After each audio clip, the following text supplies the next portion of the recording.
আসসালামু আলাইকুম সবাইকে। আজকের ক্লাসে আমরা পড়বো ইনশাল্লাহ বাংলাদেশের পাহাড় পর্বত চর হাওর বিল এবং এর সাথে সংশ্লিষ্ট কিছু গুরুত্বপূর্ণ তথ্য। জিনিসগুলো আসলে গুরুত্বপূর্ণ, বাট খুব বেশি গুরুত্বপূর্ণ যে তা না যে তোমাকে সবকিছুই পড়ে ফেলাইতে হবে। স্পেসিফিক যে জিনিসগুলো দাগাই দিব সেই জিনিসগুলো তুমি মুখস্থ করতে পারলেই হবে। এখান থেকে বোঝার সেরকম কিছু নাই, ট্রিক্স দেওয়ার কিছু নাই। আমি জাস্ট দেখাই দিব যে আসলে এখান থেকে কি কি পড়তে হবে। এক নাম্বার আসলে সেটা হচ্ছে পাহাড় এবং পর্বতের বেলায়।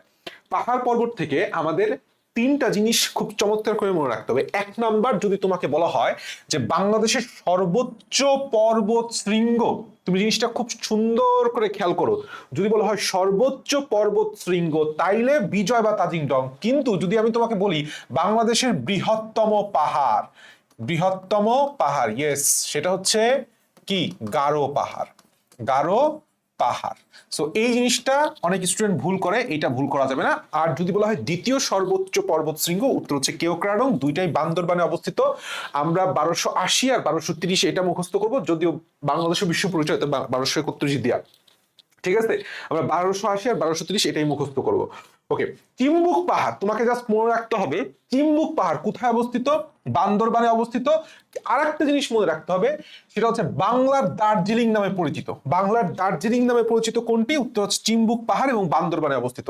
আর এর আগের ক্লাসে আমরা জানিয়ে আসছি যে হিমছড়িতে, হিম মানে শীতল পানি, আর কক্সবাজার আর সীতাকুণ্ডে গরম পানি, সেটা চট্টগ্রাম। That's it. এখন আসো বাংলাদেশের উল্লেখযোগ্য কিছু দ্বীপ। এইখান থেকে বললাম আমাদের মেডিকেলে প্রশ্ন এসে গেছে, ঠিক এই জায়গা থেকে আমার ডেন্টালেও প্রশ্ন এসে গেছে। সো দ্বীপ জায়গাটা একটু বেশি ইম্পর্টেন্ট। সো দ্বীপ থেকে বেশ কিছু পড়াশোনা আছে। এবং এক নম্বর কথা হচ্ছে, ফার্স্ট তোমাকে মনে রাখতে হবে নিচের কোনটি নারকেল জিঞ্জিরা নামে পরিচিত ছিল? উত্তর হচ্ছে সেন্ট মার্টিন। আমরা পূর্ব নামেও পড়ছি। এবং বাংলাদেশের একমাত্র প্রবাল বা কোরাল দ্বীপ সেন্ট মার্টিন, এইটাই মেডিকেলে আসছে, সেটা হচ্ছে সেন্ট মার্টিন দ্বীপ। এটার আয়তনটা মনে রাখতে হবে 8 বর্গ কিলোমিটার। কত? 8, নট 9, 8 বর্গ কিলোমিটার। তাহলে নারিকেল জিঞ্জিরা হচ্ছে এর অপর নাম। একমাত্র প্রবাল বা কোরাল দ্বীপ, 8 বর্গ কিলোমিটার। এবং খুবই গুরুত্বপূর্ণ, তোমাকে প্রশ্ন করবে কালো সোনা অথবা অলিভ টার্টলের জন্য বিখ্যাত নিচের কোন দ্বীপ? উত্তর হচ্ছে সেন্ট মার্টিন। তাহলে এটাও মুখস্থ করতে হবে, খনিজ পদার্থ কালো সোনা এবং অলিভ টার্টলের জন্য বিখ্যাত হচ্ছে আমাদের সেন্ট মার্টিন দ্বীপ। আচ্ছা, এখন আসো নিঝুম দ্বীপ। তোমাকে জাস্ট নিঝুম দ্বীপ থেকে একটা কথা মুখস্থ রাখতে হবে, কোথায় অবস্থিত? নতে নিঝুম, নতে নোয়াখালী। এবং এই দ্বীপের পূর্ব নাম হচ্ছে বাউলার চর। মহেশখালী দ্বীপ বাংলাদেশের একমাত্র পাহাড়ি দ্বীপ, আর কিচ্ছু এখান থেকে জানা লাগবে না। দক্ষিণ তালপট্টি দ্বীপটা আমাদের জন্য ইম্পর্টেন্ট, কারণ কি এটা বাংলাদেশ এবং ভারতের মধ্যে একটা বিরোধপূর্ণ দ্বীপ। বর্তমানে আর এই দ্বীপ নেই, এটা বঙ্গোপসাগরের ভূগর্ভে তলায় গেছে। তাহলে দক্ষিণ তালপট্টি এটা বাংলাদেশের একমাত্র, বাংলাদেশ ভারতের মধ্যে বিরোধপূর্ণ দ্বীপ। ভারত দাবি করে তাদের দ্বীপ, বাংলাদেশ দাবি করে তাদের দ্বীপ। এখন এর জন্য বাংলাদেশও এটার একটা নাম দিছে, আবার ভারত এইটাকে একটা নাম দিছে। তো বাংলাদেশ নাম দিছে পূর্বাশা, তুমি বুঝতে পারতো সেটা বাংলা নাম। আর নিউমুর, নিউমুর নিউমুর এটা বাঙালি শব্দ না, তাহলে এটা কে নাম দিবে? ভারত। তাহলে ভারত নাম দিছে নিউমুর, আর দক্ষিণ তালপট্টির বাংলাদেশ নাম দিছে পূর্বাশা। ঠিক আছে, নিচের কোন দ্বীপটি পূর্বাশা দ্বীপ নামে পরিচিত? এইটা বললাম বিসিএস এর মতো জায়গার প্রশ্ন, সো এটা মুখস্থ রাখতে হবে। দক্ষিণ তালপট্টি বাংলাদেশ ভারতের মতো একমাত্র বিরোধপূর্ণ দ্বীপ, বাংলাদেশ নাম দিছে পূর্বাশা, ভারত নাম দিছে নিউমুর। ছেড়া দ্বীপ বাংলাদেশের সর্বদক্ষিণের স্থান বলো, কিংবা বাংলাদেশের সর্বদক্ষিণের সর্বশেষ বিন্দু বলো, বা সর্বদক্ষিণের দ্বীপ বলো, উত্তর হচ্ছে ছেড়া দ্বীপ। আমাদের ক্লাসে এটা পড়ানো হয়ে গেছে। এখন আসো কিছু দ্বীপ সম্পর্কে কিছু বিশেষ বিশেষ কাহিনী আছে। কাহিনী মানে তথ্য আছে। যেরকম পর্তুগিজদের আস্তানা ছিল কোন দ্বীপে? মনপুরা দ্বীপে। কোন পুরা দ্বীপে? মনপুরা। তো আমি জিনিসটা এভাবে মনে রাখতাম, পর্তুগিজ পুরায়, প মিল থাকতো, তো পর্তুগিজ কি করে? পুরায়।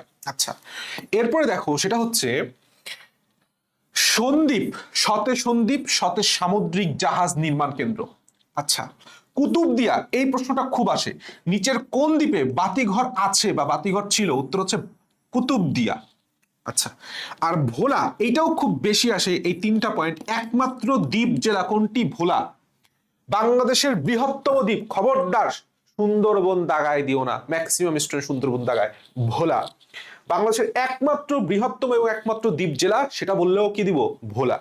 তো একমাত্র দ্বীপ বলুক অথবা বৃহত্তম দ্বীপ বলুক অথবা দুইটাই বলুক, একসাথে দিলে আমরা কি দাগাবো? সবসময় ভোলা দাগাবো।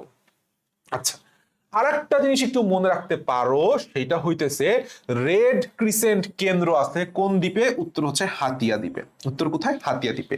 বাস, আমাদের দ্বীপ নিয়ে আর কিছু পড়া লাগবে না, আমরা চলে আসবো সেটা হচ্ছে চর। চর নিয়ে আসলে কি পড়তে হবে? এক নাম্বার কথা সেটা হচ্ছে মুহুরীর চর কোন জেলায় অবস্থিত। এই প্রশ্নটা মানে সেই প্রাচীন আমল 1660 সাল থেকে আসতেছে। কথাটা বলার কারণ হচ্ছে প্রতি বছর কোনো না কোনো পরীক্ষায় এটা আসবে যে মুহুরীর চর কোথায় অবস্থিত? ফেনীতে অবস্থিত। মুহুরীর চর কোথায় অবস্থিত? ফেনী। চর কুকুই মুকুরি কোথায় অবস্থিত? ভোলার চর ফ্যাশন। ভোলার চর ফ্যাশন। আর একটা আছে দুবলার চর। দুবলার চর সুন্দরবন দক্ষিণে। যারা সুন্দরবন মোটামুটি ঘুরছো, দুবলার চর নিশ্চয় যাওয়ার কথা। তো সুন্দরবন দুবলার চর কোথায় অবস্থিত? সুন্দরবনে অবস্থিত। বেশ মোটামুটি ভালোই জায়গা লাগছে, আমার কাছে লাগছে। আচ্ছা, বাংলাদেশের বিল। বিল সম্পর্কে জানতে হলে এক নাম্বার বিল মনে রাখতে হবে চলন বিল। কোথায় অবস্থিত? পাবনা, নাটোর, সিরাজগঞ্জ। আর একটা হচ্ছে বিল ডাকাতিয়া। বিল ডাকাতিয়া পশ্চিমা বাহিনীর যে বিল বলা হইতো খুলনায় অবস্থিত। পশ্চিমা বাহিনীর, আমরা পড়ছি ক্লাস, আগের ক্লাসে, বাহিনীর বিল। ঠিক আছে, বাস এইটুকু জানলেই হবে। এখন আসো হাওর। এখান থেকে প্রশ্ন আসছে। এক নাম্বার, তোমাকে যদি বলা হয় বাংলাদেশের বৃহত্তম অথবা দক্ষিণ এশিয়ার সবচেয়ে বড় বা বৃহত্তম হাওর কোনটি? উত্তর হচ্ছে হাকালুকি হাওর। এটা কোথায় অবস্থিত? উত্তর হচ্ছে মৌলভীবাজার, সিলেটে অবস্থিত। এখন আসো দুই নাম্বারে টাঙ্গুয়ার হাওর। টাঙ্গুয়ার হাওর বাংলাদেশের দ্বিতীয় বৃহত্তম। এখান থেকে দুইটা জিনিস প্রশ্ন আসবে। একটা হচ্ছে নয়কুড়ি কান্দার ছয়কুড়ি বিল। নয়কুড়ি কান্দার ছয়কুড়ি বিল নামে পরিচিত কোন বিল? হাকালুকি নাকি টাঙ্গুয়ার? টাঙ্গুয়ার। এক। দুই নাম্বার হইতেছে এটা একটি রামসার সাইট। এই যে হাকালুকি হাওরকে রামসার সাইট হিসেবে ঘোষণা করা হয় কত সালে? 2000 সালে। এটা সাল সহ মুখস্থ রাখতে হবে। এটা কোথায় অবস্থিত? এটা সুনামগঞ্জে অবস্থিত। এটা কোথায় অবস্থিত? সুনামগঞ্জে অবস্থিত। তাহলে টাঙ্গুয়ার হাওর অপর নাম নয়কুড়ি কান্দা ছয়কুড়ি বিল। এটা সুন্দর করে মনে রাখো, নাহলে এদিক ওদিক উল্টাই দিবে বললাম অপশনে। আচ্ছা, কোথায় অবস্থিত? সুনামগঞ্জ, দ্বিতীয় বৃহত্তম বিল, এবং এটি একটি Ramsar site. Ramsar site, Ramsar site কত সালে ঘোষণা করা হয়? 2000 সালে। আচ্ছা, এখান থেকে আমাদের আর কিছু লাগবে না। আমাদের এখানে কিছু গুরুত্বপূর্ণ পয়েন্ট আছে যেটা আমি অলরেডি দাগাই দিছি। তোমাদের কাজ হচ্ছে পয়েন্টগুলা জাস্ট মুখস্থ করে ফেলানো। পয়েন্টগুলা কি করা? সেম জিনিসই পয়েন্ট আকারে দিছে, মুখস্থ করে ফেলানো। বিশেষ করে এই পার্টটা খুব আসে, সেটা হচ্ছে প্রান্তিক লেক কোথায় অবস্থিত? উত্তর হচ্ছে বান্দরবানে। প্রান্তিক লেক কোথায় অবস্থিত? বান্দরবানে। মনে রাখবা, প্রান্তিক একটা ছেলের নাম। সে খুব আমরা বলি না বান্দর মার্কা ছেলে, মানে বান্দর মার্কা মানে খুব মানে ফাজিল। তো সেভাবে মনে রাখবা প্রান্তিক একটা বান্দর। বাস, এরপরে তোমার কাজ কি? ক্লাস করছো, দাগাইও দিছি, এটা 2 বার 3 বার পড়ার পরে তুমি জাস্ট কোশ্চেন গুলো সলভ করে ফেলবা। কোশ্চেন গুলা জাস্ট ধাপা ধাপ। এইখানে যে কোশ্চেন গুলা দিয়েছে তার বাইরে একটা কোশ্চেন না।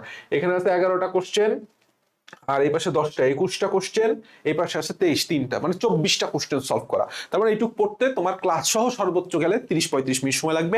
ঠাটা মুখস্থ করে ফেলাবা। Best of luck.